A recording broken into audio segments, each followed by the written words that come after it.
What's up, guys? Flippin' Steve. You know where I'm at. Dreary rainy day in the 302, but I have a package on the porch. A box of plain white envelopes. I can now mail out the rest of the Crazy Daisy Color Blast stickers. Before I even go to work tonight, I have a full day of stuff to do. I've got to hop in the shower. Even flow, thoughts arrive like I've got to head out and pick up a couple things. You get some of these. Blueberries are in. I've got to grade a bunch of cards. I'm going to go ahead and snap out this Bryce Young Metal Vector, numbered out of 35 from Plates and Patches. It got a PSA 9, but they left the peel on the front and the back, and typically the peel will show scratches on the back, as you can see here. And I'm thinking if I can remove this might actually 10. There's a deadline to meet on PSA's monthly deal. This was a very different PSA slab crack than normal. The card is actually in another insert inside the PSA case. Maybe because the case was a little bit thicker because it is a metal card. But also, the plastic seemed very, very flexible and it would not snap. The torque of the vice grips wouldn't snap it. I actually had to get out my Dremel tool and buzz the corners off. Hopefully I get some cards in the mail to show you guys. 1997 Dan Marino gold refractor, still with the peel on it. This will not make today's submission because it is pre-2000 and I'm sending in cards 2000 and newer for the PSA monthly special.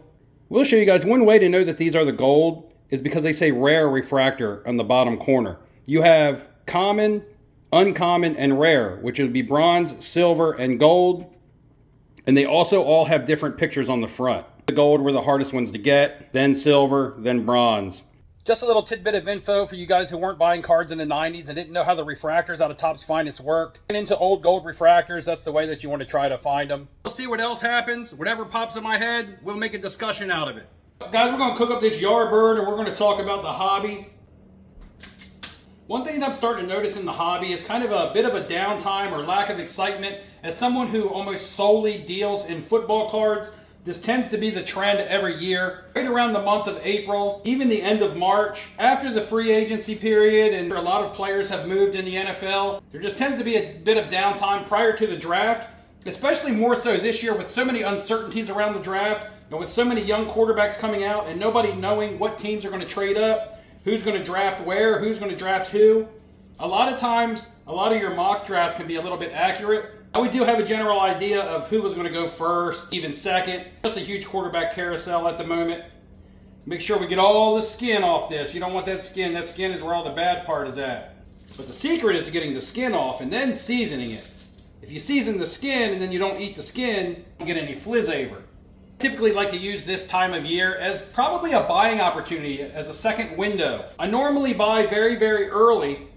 But if I feel like there's a lull in the hobby and I see prices coming down, even on your most popular players, you're seeing decreases in CJ Stroud, Anthony Richardson, Bryce Young, a lot of last year's draft class. Because people are getting hyped about this year's draft class, and this year's draft class just doesn't have cards to buy yet. Unless, of course, you want to go that Bowman U or Leaf route. Which you can do, but it's just not everybody's cup of tea or everyone's forte.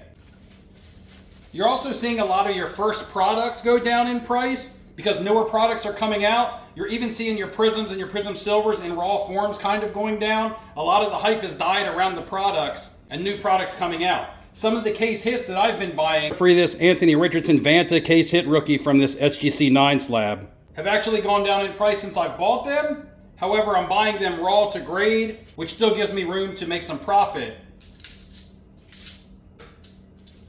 Get the skin off. Now, I talked about in a previous video where I was going out and I was putting $800 into another risky play, another quarterback that was in the gutter. And those prices are just down because they're down. But as someone who works in the casino, I typically gauge the card market around the casino business. And even though we've had some good days recently at the casino, overall, there's also been quite a bit of downtime, which tells me that people aren't necessarily spending. Am I not wearing the most obnoxious t-shirt in this video? Hit the thumbs up if you agree.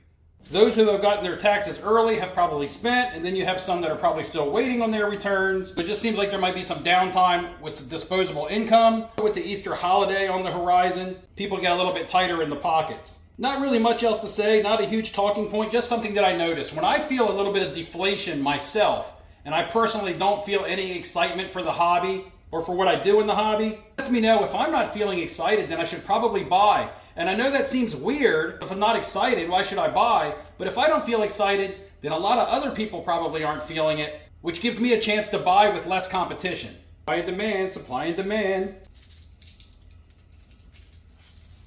You're choking your chicken? Look at all that skin peeling right off of there. Choking your chicken. We won't throw that away. We'll actually leave that on the pan and let it bake, because that makes for a really good crispy treat for the crazy one. What's the matter, sweet beast? What's the matter? Just a little salt, a little pepper, and hot sauce, which I should have put on first to make this salt and pepper stick, but hey, I'm not a professional cook. I'm not even a professional card flipper. It's raining outside, but my daughter just walked up and delivered my mail packages. Javon Curse 2000 gold refractor, numbered out of 300. There is a lot of collectability with this stuff, guys. I just believe it. In fact, I lost an auction last night for a 1999 gold refractor of Andre Reed for like 60 bucks for a raw copy. So favorite players and Hall of Famers on people's favorite teams, high collectability of them makes these types of cards worth flipping. Got this big old box here. Ugh, I know what this is. Chicken on deck. Myles Garrett Mosaic Gold Wave. Made it in time today to fit into this order. This is numbered out of 17. One of the only more modern cards in this order. Again, a card that I will target a collector with. When you're evaluating any card, but especially these older 1990s gold refractors, make sure you get a really good glare and a really strong light source on them. Now remember, these have probably been in top loaders for 20 plus years. And so just the film from the soft sleeve, any old fingerprints that might have been on them, they're just going to be set in there pretty good. So you're really going to have to look. And when you find stuff, you're really going to have to use your microfiber cloth to clean it up. As you can see here in the glare, up right here around the Topps Finest logo on this Emmitt Smith, you can see some gray lines. Some old residue lines right here under magnification. You can see them really well. This is what I'm talking about, that you're going to have to clean up on some of these older cards. Hopefully with just a little pressure, a bit of elbow grease, not too much. You don't want to bend your card. That'll just wipe off. It's just old oil and dust. You can see with no magic, no elixir, that's cleared right up. Just wiped right off, nice and easy. And this Emmitt is pretty clean. The box. You also want to be careful removing these from the soft sleeve. Again, remember, this plastic can stick to the surface of these cards. So when you peel it away, actually, it's like, you can hear, it's just been in here for a long time. So you want to break it loose as opposed to just pushing up from the bottom to get your card out, because you may actually push into the bottom of the card and cause some damage. So you want to free it from that soft sleeve peel before removing it.